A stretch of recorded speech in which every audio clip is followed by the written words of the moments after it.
अगर आप भी अपनी 13-14 साल की बेटी को स्कूल और उसके बाद ट्यूशन अकेले भेजते हो तो ये वीडियो देखने के बाद आपके पैरों के तले से जमीन खिसक जाएगी और आप सपने में भी उनको अकेले नहीं भेजोगे।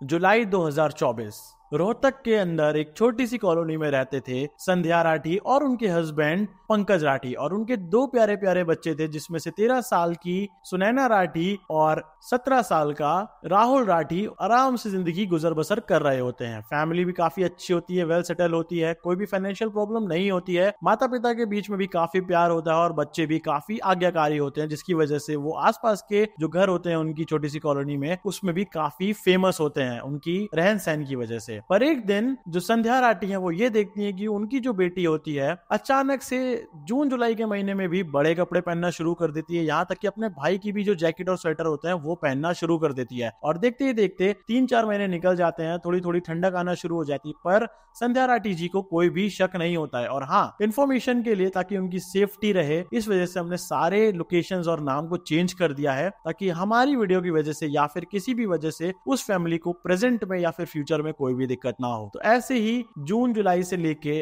अगस्त सितंबर आ जाता है और संध्या राठी अब थोड़ा सा चिंतित होना शुरू हो जाती है, क्योंकि उनकी बेटी पिछले कई महीनों से फुल कपड़े पहन रही है और वो भी अपने भाई के भी कपड़े ले लेके पहन रही है। पर एक दिन जब वो स्कूल से वापस आती है तो उसके पेट में अचानक से दर्द होना शुरू हो जाता है और ये देखते देखते संध्या राठी बिना कुछ देर करे उसको पास के ही एक हॉस्पिटल ले जाती है। और वहां पे जब वो एडमिशन फॉर्म भर रही होती है तब तक डॉक्टर उसका चेकअप कर रहे होते हैं। तभी जो लेडी डॉक्टर होती है वो वहां पे आती है और उनको बोलती हैं, हमें आपसे एक बहुत जरूरी बात करनी है। और ये बात सुन के एक नॉर्मल मिडिल क्लास फैमिली के माता पिता को या फिर किसी को भी ये लगेगा कि शायद कोई ऐसी प्रॉब्लम है, सीरियस प्रॉब्लम है, जो डॉक्टर्स तब हमें ऐसा सीरियसली बोल रहे हैं। पर जो बात डॉक्टर उनको बताती है उसको सुन के मान लो संध्या राठी जी के आगे अंधेरा छा जाता है।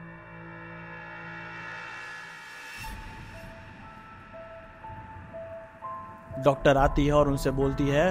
कि आपकी बेटी 4 महीने प्रेग्नेंट है। और अब उनको समझ में आता है कि क्यों वो इतने दिनों से लॉन्ग शर्ट्स और स्वेटर्स पहन रही थी और अपने भाई के कपड़े पहन रही थी। वो ये छुपाने के लिए पहन रही थी, क्योंकि 3-4 महीने बाद आराम से बेबी बम्प दिखने लगता है और वही छुपाने के लिए वो पूरे स्कूल में ये लॉन्ग कपड़े पहन के जाती थी। पर वहां पे संध्या राठी बिना कुछ सोचे समझे ये कहती हैं कि क्या आप इस बच्चे को रख सकते हो जब ये डिलीवर हो जाए, और ताकि मैं आराम से अपनी बेटी को घर ले जा सकूं, ताकि हमें कोई भी दिक्कत ना हो और उनकी बेटी एक नॉर्मल जीवन जिए। क्योंकि बाकी सब में भी किसी को पता नहीं था ना कि क्या हुआ है या वो गर्भवती है, और ना ही उसके माता पिता को पता चला था। डॉक्टर बोलते हैं कि नहीं नहीं ऐसा नहीं हो सकता, और क्योंकि वो एक माइनर होती है इस वजह से अब इस मामले में पुलिस तहकीकात करना बहुत ज्यादा जरूरी है कि आखिर में इस बच्चे का बाप कौन है। तो संध्या राठी जी बहुत मासूम सी बोली मिडिल क्लास फैमिली होती है, उनको किसी से क्या दुश्मनी है, कुछ ऐसा क्या हो सकता है। पर तब जब वो घर पहुंचते हैं और वहां पे रहना शुरू करते हैं तो जानते हो आपकी एक इंडिया के अंदर एक गलत बात एक अच्छी बात से ज्यादा तेजी से आग की तरह फैल जाती है, तो वैसे ही जंगल की आग की तरह ये बात भी फैल जाती है पूरे एरिया में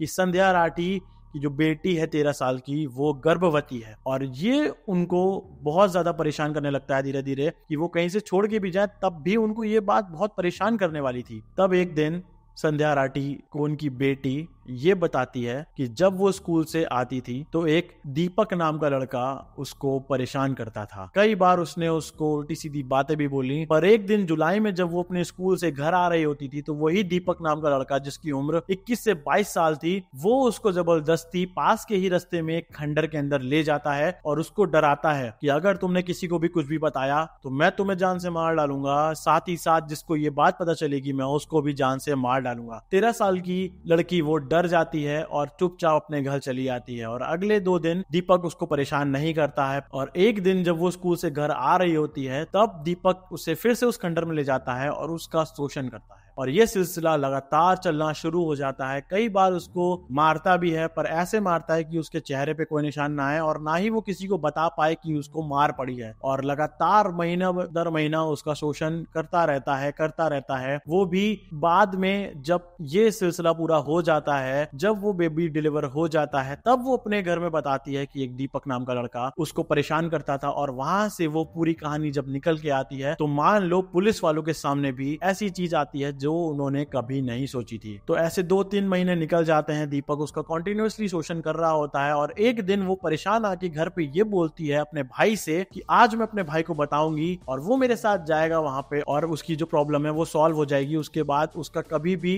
आगे दीपक यूज नहीं कर पाएगा। पर जैसे वो अपने भाई को वहां लेके जाती है, उसके साथ जैसा उसने सोचा होता है उससे एकदम विपरीत हो जाता है। वो अपने भाई को लेके जाती है, भाई उसका दीपक को बोलता है, पर अब जो दीपक है वो इतना चतुर निकलता है कि वो अपने सामने उस लड़की के सामने बोलता है कि अगर अब तुम्हारा भाई तुम्हारे साथ संबंध नहीं बनाएगा तो वो तुम्हारी खींची हुई फोटो और वीडियो पूरे एरिया के साथ साथ पूरे इंटरनेट पे वायरल कर देंगे। अब जो उस लड़की का 13 साल की लड़की का जो 17 साल का भाई होता है वो परेशान हो जाता है। वो दीपक को काफी रिक्वेस्ट करता है, काफी ज्यादा उसको मनाता है, माफी मांगता है कि ऐसा कुछ भी नहीं कर सकता वो, और वो उसकी सगी बहन है। पर जो दीपक होता है वो नहीं मानता एक भी बात और उन दोनों को धमकाता रहता है। उनकी धमकी से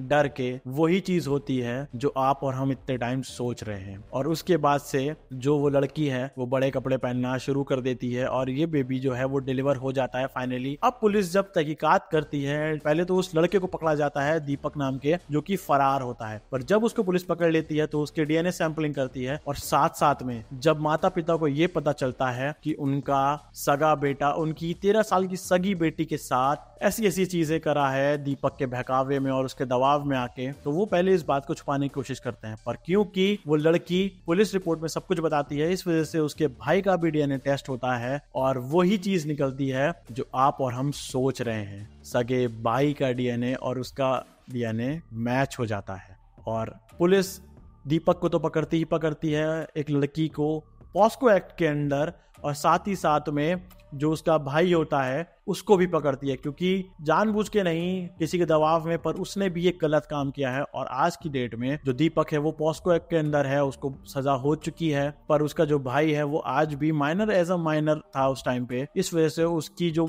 बेल की बात है वो चल रही है। और अगर आप भी अपने बच्चों को, अपने स्पेशली अपनी लड़कियों को जो 13-14 साल की हैं, उनको अकेले हर जगह भेजते हो तो एक बार उनसे बात करना कि कहीं उनकी जीवन में भी कोई दीपक नाम का आदमी तो नहीं है जो उनको परेशान कर रहा है, स्कूल या रास्ते के बीच में उनको छेड़ रहा है। तो आज की वीडियो के लिए बस इतना ही। और ये केस एकदम रियल है, बट हमने इसकी आइडेंटिटी छुपाने के लिए सारे पात्रों और लोकेशंस के नाम बदल दिए हैं। और हाँ, एंड में मैं आपसे यही कहना चाहता हूँ कि चैनल को इतना ज्यादा प्यार दे रहे हो, लास्ट वीडियोस पे भी आप इतना प्यार दे रहे हो, उसके लिए thank you so much. Stay safe, be happy, जय हिंद, जय भारत।